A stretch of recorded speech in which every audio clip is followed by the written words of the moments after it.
Hello, hello. All right. How Hey is there. everyone out there? So we are here again today with Digital Growth Live. I'm so excited. We have a new entrepreneur who is fabulous, Bejanae. Hey. Welcome, welcome. So we're streaming over LinkedIn, YouTube, and Facebook right now.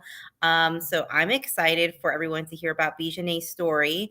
And again, Digital Growth Live is my passion project where I'm talking to over 100, well, let's get to 100 women entrepreneurs this year, really showcasing their skill sets, talking to women in all different industries, and just really bringing light to what you guys are doing. And so my tagline is be seen and be heard in this digital world. So I'm so excited to bring you on, hear your beautiful voice, and talk about your business. Thank you. Thank you. Thank you. So excited to be here. And thank you again for uplifting our voices. Women supporting women. I love that. Yes, you just gave me goosebump, uplifting our voices. It's so important. So for my audience who doesn't know you, tell us a little bit about who you are and your business, because I love what you do in this world. Absolutely. Yeah. So my name is Bejanae Kareem. I'm the founder and executive director of BK International Education Consultancy.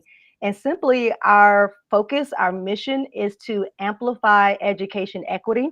And we do that by building educators' capacity to increase students' access to innovative and inclusive education. So that's the short and end of it. And we do that through trainings, coaching, educational products, things of that nature. So we're excited to be able to change the game, especially since the pandemic and the way children are able to access education.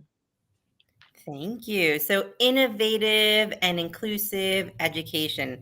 I think that's such an amazing topic, and it's so important. Before COVID, I don't think there was a light really shining on it, but because of COVID, I think it's really shined a light on how our education system has some disparities. So tell me a little bit about how do you do that? How do you help with innovating education in this digital landscape? Yeah, absolutely. So I would really say it started with my journey into education. So, being a woman of color, I was called, I would say, into the profession. I actually majored in the science. I was a STEM major first. And I was introduced to education by the way of Teach for America, actually. And so Oh. that was my first introduction to it, but it made sense because I actually come from a family of educators. So it was like, yeah. And there's so much power in knowing and knowledge, right? Because it opens your eyes to options and choices and just experiences, right? And so for me, I spent some time in the science industries, transitioned into education, and then I just it opened my eyes to a variety of things. So one, it seemed like school systems had a traditional way of educating you. So the focus was primarily on math and Mhm. literacy, and those things are important, right? But I also know as an educator, our time is so restricted where we have to get so many things in at one time. And what I learned was the best way to maximize my instructional time was to integrate those content areas. And so you Mhm. get more out of learning with children if you have a more blended or integrated approach with content. It also helps children to see the connections because while we traditionally teach those content areas in silos, we interact with things on a day to day basis that overlap and they're not in silos. We don't just read something that's for literacy's sake. Usually it has something to do with some information I need to process. There may be some formulas that I need to calculate. I may be reading that content on my cell phone, which is technology. So that was something that I found as a useful tool in helping to help my students learn.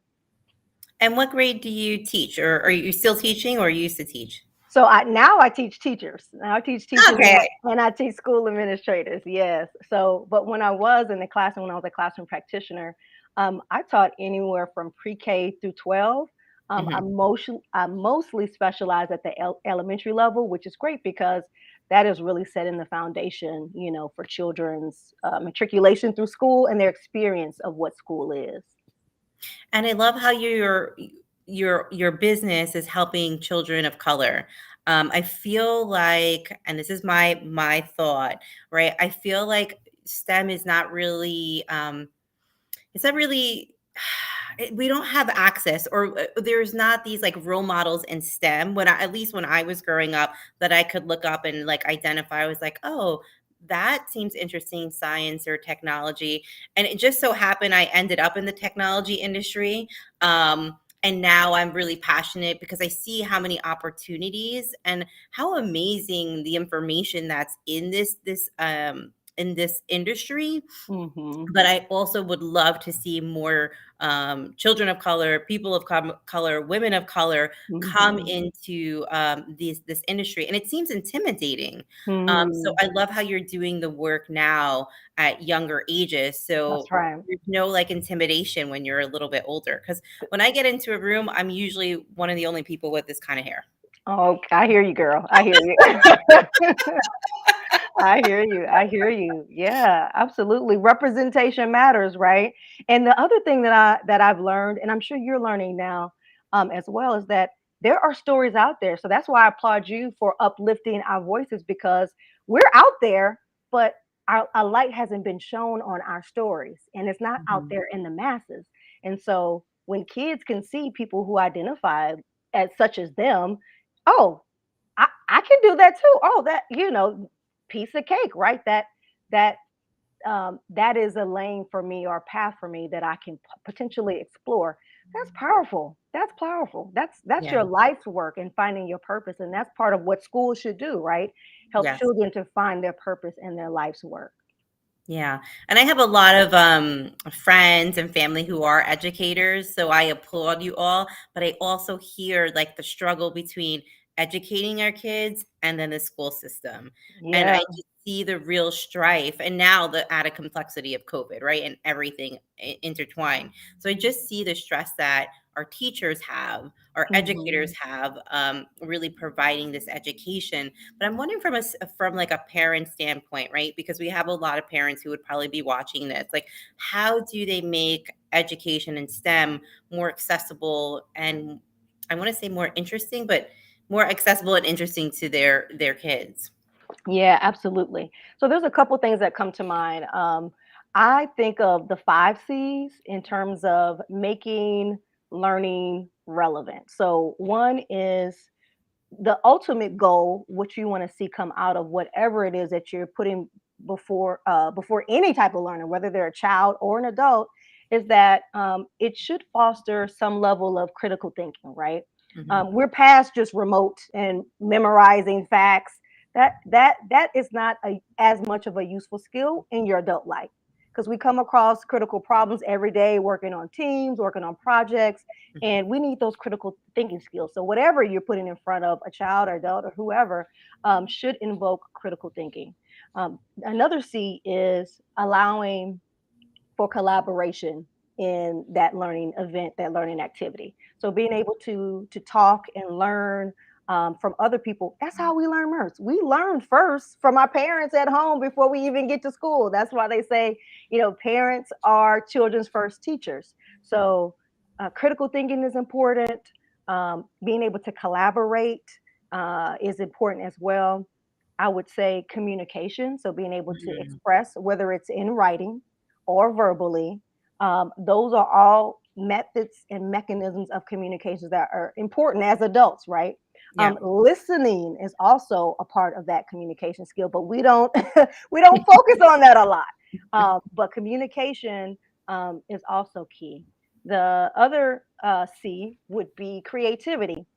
As you know, with younger kids, they are so creative and imaginative and draw pictures and with all kind of colors.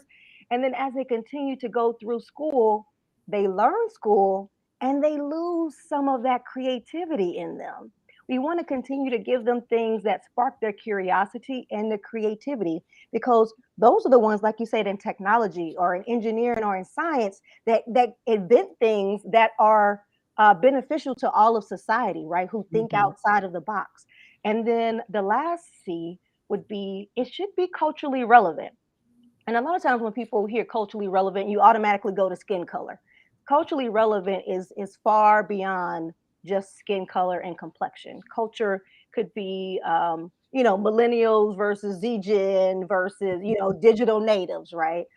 It could be skin color. It also could be your background, what region that you grew up from. So culture is in a variety of different places and settings, but being clear in understanding what is the culture of your little one or your students that you're teaching, and how can you leverage that and use that as a building block to expose them to new content. So Mm. I would say the 5 C's, and again, that those are broad enough that whatever activity, if you're hitting on a couple of those C's, then you're doing a great job. You're setting your child up for success. I love that. So I have a nephew who's 3 who I adore, and he has so much creativity. And I hope he continues to foster that. And I see like, and this is a whole different conversation, but like social media, I Yeah, feel like yeah, kills that for children. yeah.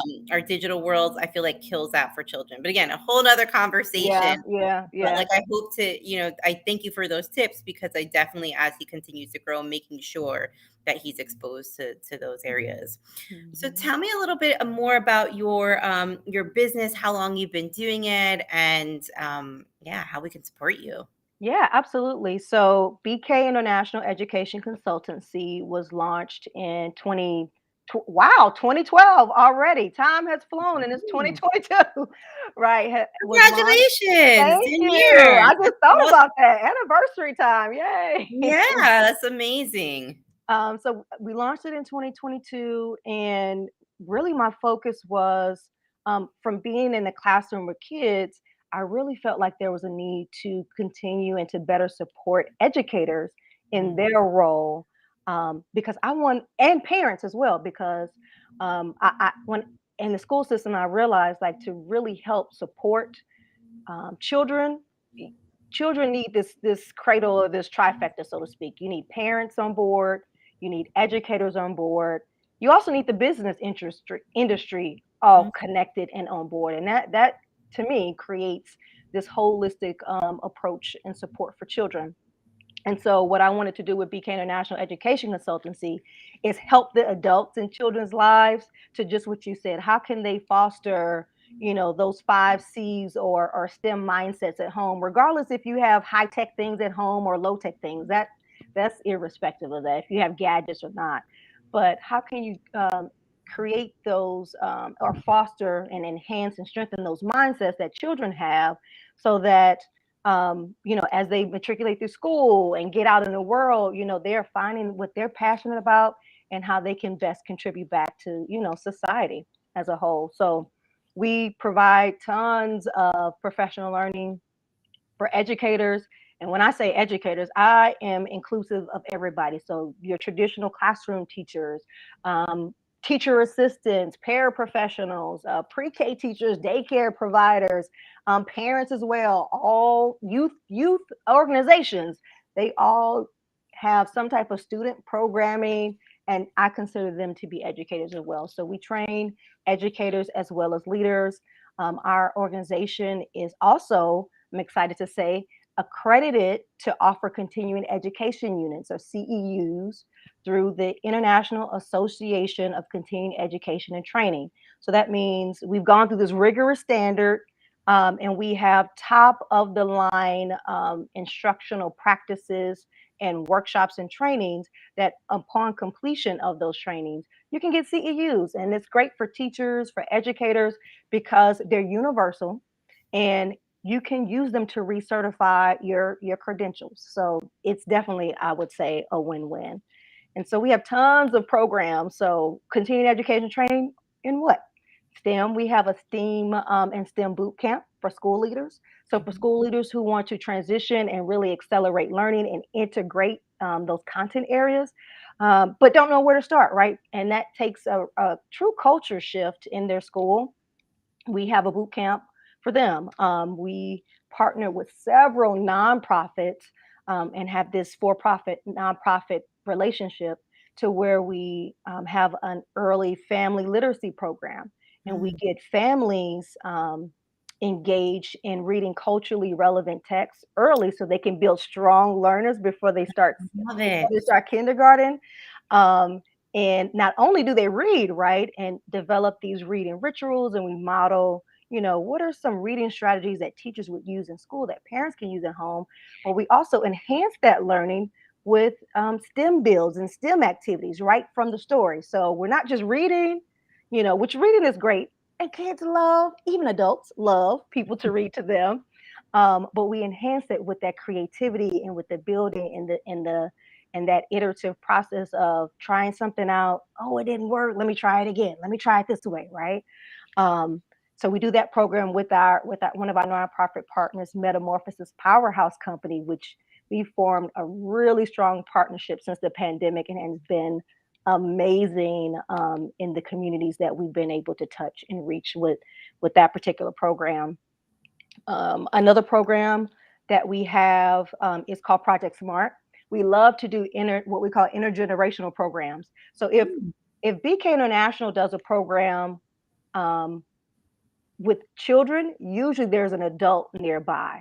So just like with our Transform the Spark family literacy program, you have parents and children learning side by side. Project Smart also has teachers and students learn side by side. This is a summer enrichment program where kids learn how to leverage technology in positive ways to redesign their community. I mean, it is just fantastic and creative what kids come up with, and I mean of all ages, especially the younger kids. It's just amazing, and they get to explore STEM careers. They get to meet STEM career professionals, and they have to pretty much pitch their projects, which is tying into that communication piece. To adults, which can be pretty daunting, but they step up, and it's just fantastic. It's just fantastic what we see. And one other project I'll share as well, or not project, but service that we offer is around grant writing. So in order to do like these creative things, you need money. We need funding, right? And I mhm. remember as an educator having to spend out of my pocket. If there are any educators who's tuning in, raise your hand if you have come out of your pocket to pay for things for your classroom or for your students. And I'm sure probably 90% Yeah. will have raised their hands. And what I find, to me, I would say disheartening about that is that there's a disconnect between um, funding that is actually being currently flooded into schools and school districts to help them during the pandemic, but that money, unfortunately, is not trickled down to the classroom as teachers need it to create those innovative and inclusive environments. And Mhm. so there's money still out there, though, for educators to tap into.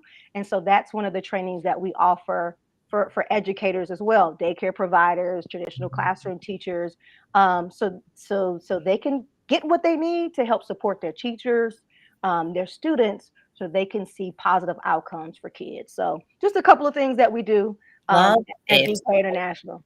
It's amazing. I mean, all the projects that you're working on, I'm just like, this is like goosebumps. Like, I feel like it really, because again, I have like friends who are educators, and I'm like, God, it sounds so daunting. But like, you talk about innovative education, and that's what you're really doing. Mhm. And I like to do business from a holistic perspective, mind, body, spirit, and that's what that's what you're doing, parents, teachers, Mhm. students. And I was That's like, right. wow, like it seems so simple, Right. but yet it's so daunting. Mhm, Right, and you're mhm. shining a light on all different areas and where, hey, we can all work together, That's right.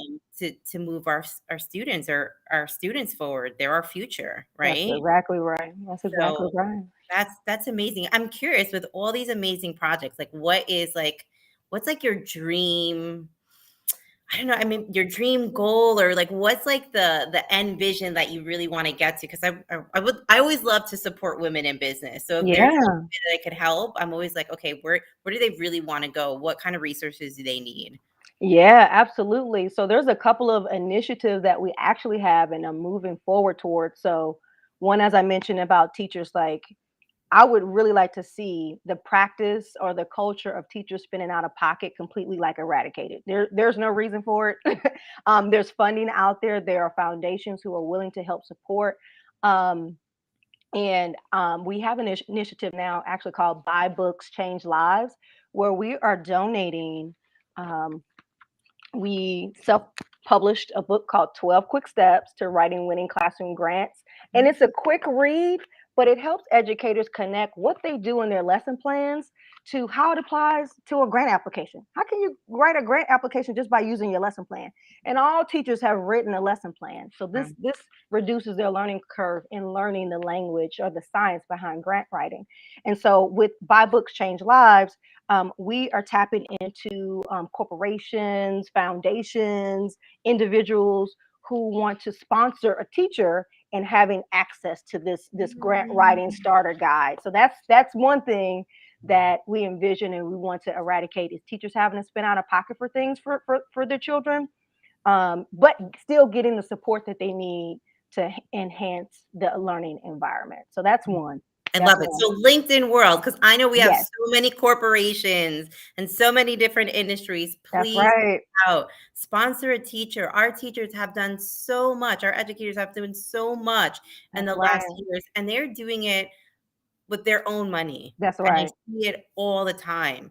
So please reach out and sponsor an educator. That really makes a difference. It is the ripple effect. That's right. That's right. All right, so tell me Absolutely. more. What else do we want to do? Yeah. Okay. So the overall goal is to advance education equity. So one is through helping to support teachers, right? Because when teachers are winning, students are winning, right? Yeah.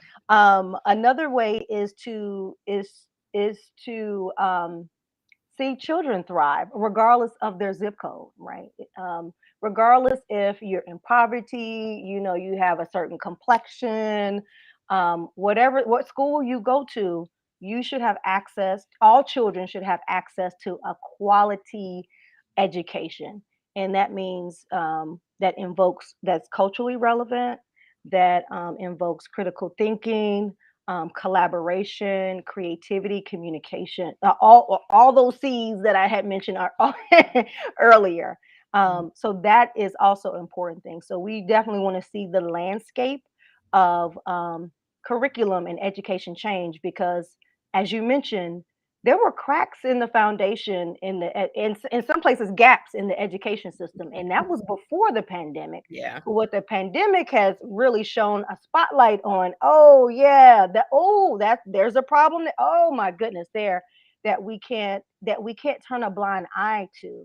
And so we have to do education differently. Like we have to. There's no excuse.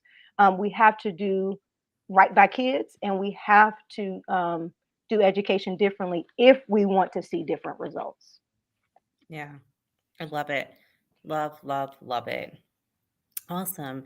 So, curious because so you have a book out, right? Yes, yes, we do. Okay, so make sure you get her book. Is there anything that you want our audience to like know about you? Like if you have like any specific programs coming up or any like specials coming up? Absolutely, yes. So a couple of things. So one, we have several.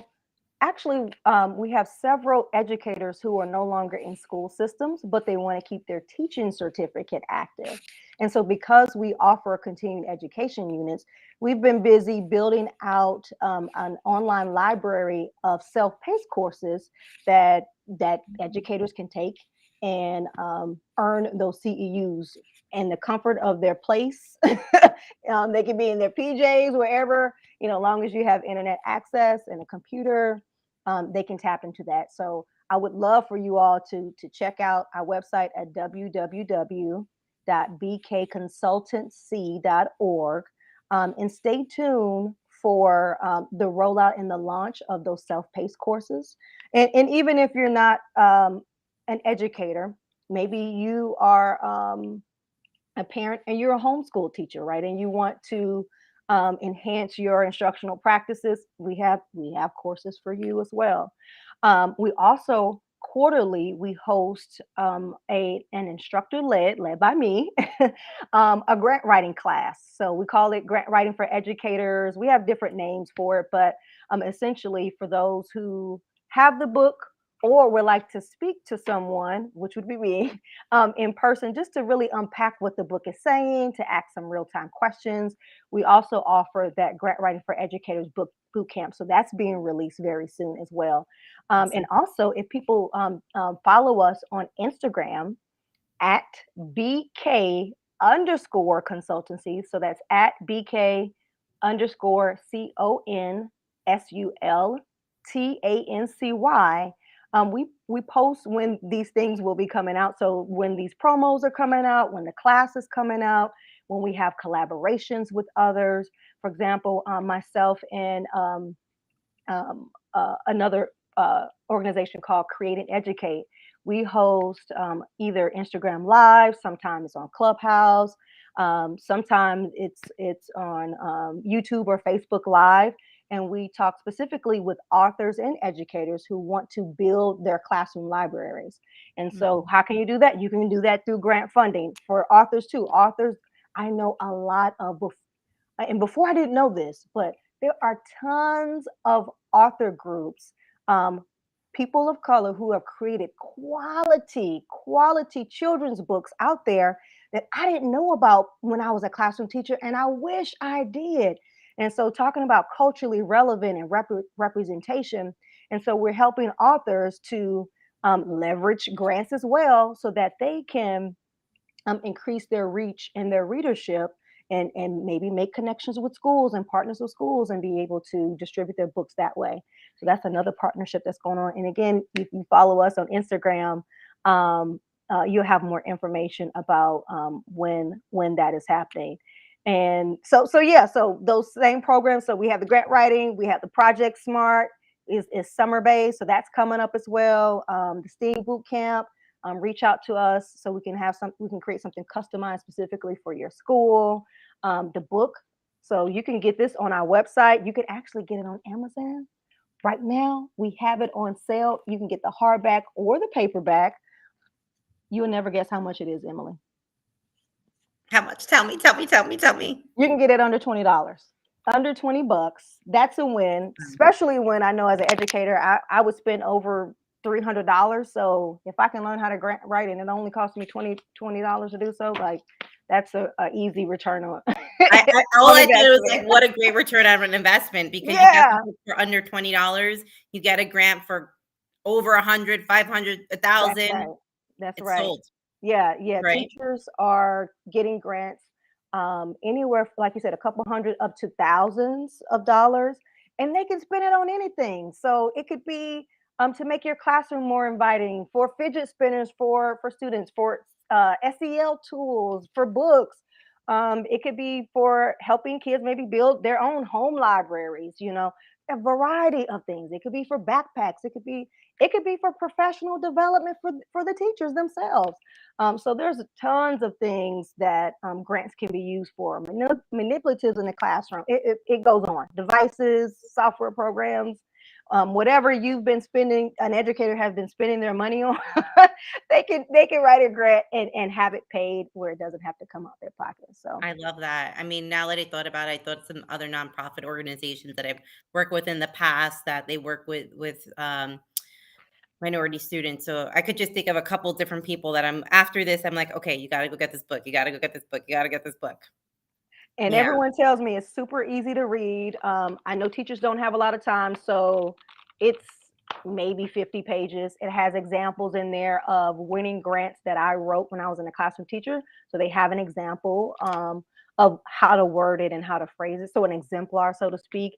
It Yep. even has some quick checks in there. So just to check for understanding. So it's a great starter guide and a great resource tool that like you said, some nonprofits have been using. I use it in my business as a small business and was recently awarded two grants from two major companies. So I would use it I whether think I you're a need to teacher go or not. online and buy this right now. It's like, wait a minute, I like some grants because I've been seeing more and more grants out there, and I feel like it's a That's little bit right. daunting to like, oh, do like I don't even know where to start with grant writing, but I know there's money out there. That's So right. your Start book, here. your book Start is the here. answer. I love it. Start there. I Yeah, love it. absolutely.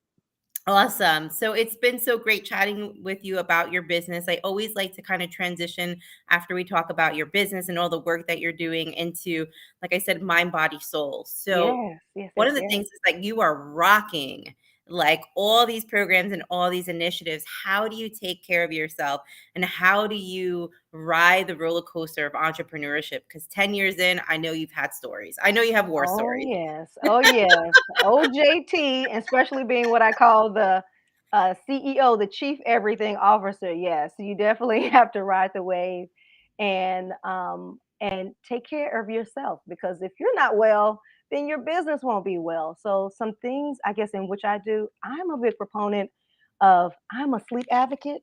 So where I can, I will take a nap. Okay, a nap is one. I is love naps. I love yes, naps. They're the best. nap is one for me for sure. Another thing is just setting a time to when you're going to cut it off. Like now we're so engaged in screens more often, whether it's on your phone or on your computer screen or whatever. But really setting a time and cutting the lemon off. Another thing that I had to grow to do is that I am such a worker bee. So I was working 7 days a week, and so now I have it to where Sundays, regardless of what I'm doing, even if I don't feel like I'm being productive, that is my day off. That is my unstructured day. Since everything else is so structured, Sundays is my unstructured day. So I can do whatever I want or go wherever I want, but long as it's not work related. Um, and the other thing is, I live by my calendar. Speaking of structured and Mm. unstructured, and, and so those things that you say that you want to do that really feed you, instead of letting your calendar filled up with business and meetings, because that's going to happen naturally. Plan out those times for yourself and honor that time for yourself. I So love whether it's a nap, whether it's maybe you go to the spa and get a massage, or get your nails done, or just walk outside, whatever it is, or light a candle, maybe, and sit quiet, just sit still for a second and smell the nice smell from whatever it is. Just take a couple moments and put it into your calendar, and that is your you time, what I call your happy hour. Yeah. Oh, I love that. You're a happy hour. And I think it's so important, right? If a lot of times people say, I just don't have the time. I just don't have the time. Schedule the time and make it like that is like a number one priority. Like that is your top Mhm. client that you're meeting with That's from five exactly to right. six, right? That's Because right. you are your top client. You If are your you go top client. down, your ship goes down, there's still way to continue to generate business, right? Yeah, So I you're think it's right. so important to do that. And I love all the examples that you gave. So thank you. Absolutely, absolutely. All right. Well, we are a little bit over 30 minutes. Okay. It was such a pleasure. Anything else that you want to share with us or I just think you are amazing, Emily. Again, thank you so much for lifting women's voices. A lot of times, sometimes we're overlooked or not heard, and so the fact that you've created this space and this platform for us to be heard, that says so much about you. And I greatly appreciate being able to sit here and share with your audience. So Oh, thank you so thank you much. so much. I've received that. And a lot of times I'm like, "Oh, no, no," but I really do receive that. Yes. Thank you. Yes. So thank you so much, audience. Make sure you follow Bejanae, and Bejanae's audience, make sure you follow me. We're That's going to have right. amazing digital growth live entrepreneurs every week. Again, my goal this year is 100. I say go big or go home. And if you're at home, you can take a nap. That's right. And then wake up and watch Digital Growth Live. There That's you right. go. I love it. So there are going to be so many other great opportunities and great speakers coming up throughout the year. So make sure you follow. And again, it was a pleasure to have you. Thank you from the bottom of the heart for the work that you're doing. It is so needed. I mean, we found nothing else from COVID. We have seen so many disparities in our education system. So Mhm. you are lifting up parents, you're lifting up teachers, and you're lifting up students, which is again goosebumps, which is such a beautiful passion that you're doing. So thank you. Thank you. And that is it for today. And we will see you again next week. Bye, everyone. Bye.